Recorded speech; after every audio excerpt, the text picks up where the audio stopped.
이 영상 끝까지 보시면 국내 투자자가 당장 할 수 있는 비트코인 ETF 투자법을 초보자도 단 10분 안에 완벽히 이해할 수 있습니다. 하지만 오늘 내용은 모르고 투자하면 수익은 났는데 세금과 건강보험료 때문에 오히려 손해보는 최악의 상황이 벌어질 수 있습니다. 그래서 오늘은 왕초보 시청자도 이해할 수 있도록 비트코인 ETF의 종류와 국내 투자자가 실제로 할 수 있는 것, 그리고 반드시 알아야 할 세금 문제까지 깔끔하게 정리해 드리겠습니다. 먼저 ETF를 쉽게 풀어보겠습니다.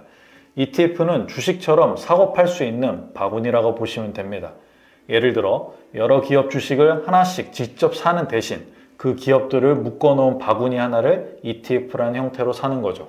즉 편리하게 분산 투자를 할 수 있는 수단입니다. 이 원리가 비트코인에도 적용됩니다. 비트코인을 직접 사면 거래소 계좌를 만들어야 하고 지갑 관리도 해야 하고 해킹 위험도 있습니다. 하지만 비트코인 ETF를 사면 주식처럼 간편하게 거래할 수 있습니다. 그런데 여기서 중요한 차이가 있습니다. 미국에서는 현물 비트코인 ETF가 허용되어 실제 비트코인을 보관하고 가격을 1대1로 따라가지만 한국은 규제 때문에 현물 ETF를 살 수 없습니다. 따라서 국내 투자자가 실제로 접근 가능한 건 선물 ETF와 레버리지 ETF 뿐입니다. 그럼 선물 ETF와 레버리지 ETF는 무엇일까요?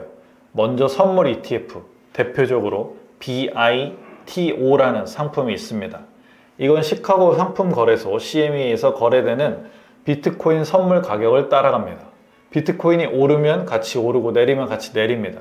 하지만 선물 계약이라는 걸 통해서 계속 교체해야 하니 비용이 발생하고 현물 가격과 괴리가 생길 수 있다는 점이 단점입니다. 레버리지 ETF는 한 단계 더 강합니다. 대표적으로 BITX가 있는데 하루 동안 비트코인 선물 수익률의 2배를 따라갑니다.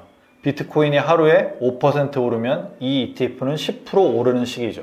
반대로 하락할 때도 2배로 떨어집니다.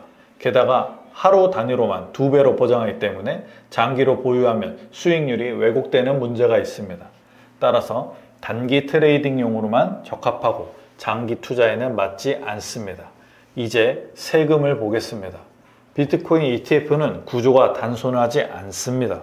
첫째, 매매 차익은 양도소득세로 과세됩니다. 세율은 22%고 다른 소득과 합산하지 않으며 건강보험료에도 영향을 주지 않습니다. 이 부분은 비교적 깔끔합니다. 둘째, 분배금, 배당금이 문제입니다. 예를 들어 BITO는 연간 분배금이 약 50% 수준입니다. 이 분배금은 매매 차익과 달리 배당소득으로 분류됩니다. 따라서 금융소득이 연 2천만 원을 넘으면 종합과세가 되고 건강보험료에도 영향을 줄 수 있습니다. 즉 매매만 하면 단순하지만 분배금이 들어오는 순간 세금 계산이 복잡해지는 겁니다. 여기서 자연스럽게 드는 질문이 있죠. 아니 현물 ETF는 구조도 단순하고 세금도 비교적 명확한데 왜 한국에서는 못 사는 걸까? 그 이유는 투자자 보호 차원보다는 제도적 이유 때문입니다. 현물 ETF는 실제 비트코인을 보관해야 하기 때문에 한국이 비트코인을 정식 금융상품으로 인정해야만 가능합니다. 하지만 금융당국은 아직 그렇게 인정하지 않고 있습니다. 따라서 현물 ETF는 막아두고 기존 제도권 파생상품 구조에 속하는 선물, 레버리지는 허용한 것입니다. 아이러니하게도 투자자 보호라는 관점만 보면 현물이 더 안전하지만 정책적 입장 때문에 오히려 위험성이 더 큰 선물, 레버리지만 열려있는 상황입니다. 오늘 내용을 정리해 보겠습니다.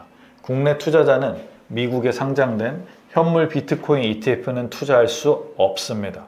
접근 가능한 건 선물 ETF인 BITO와 레버리지 ETF인 BITX 뿐입니다. 세금은 매매 차익은 양도소득세, 분배금은 배당소득세로 나뉘어 과세되며 이중구조라서 금융소득 종합과세와 건강보험료까지 고려해야 합니다. 그리고 상품 특성상 선물 ETF는 분배금 때문에 세금 구조가 복잡하고 레버리지 ETF는 장기 투자에 적합하지 않다는 점을 꼭 기억해야 합니다. 결론적으로 비트코인 ETF는 단순히 미국 ETF니까 양도세만 내면 된다라고 생각하면 절반만 맞는 이야기입니다. 구조를 정확히 이해해야 불필요한 세금 부담을 피할 수 있고 투자 리스크도 줄일 수 있습니다. 오늘 영상이 도움이 되셨다면 구독과 좋아요 부탁드립니다. 저는 다음 영상에서 더 알찬 내용으로 찾아뵙겠습니다. 감사합니다.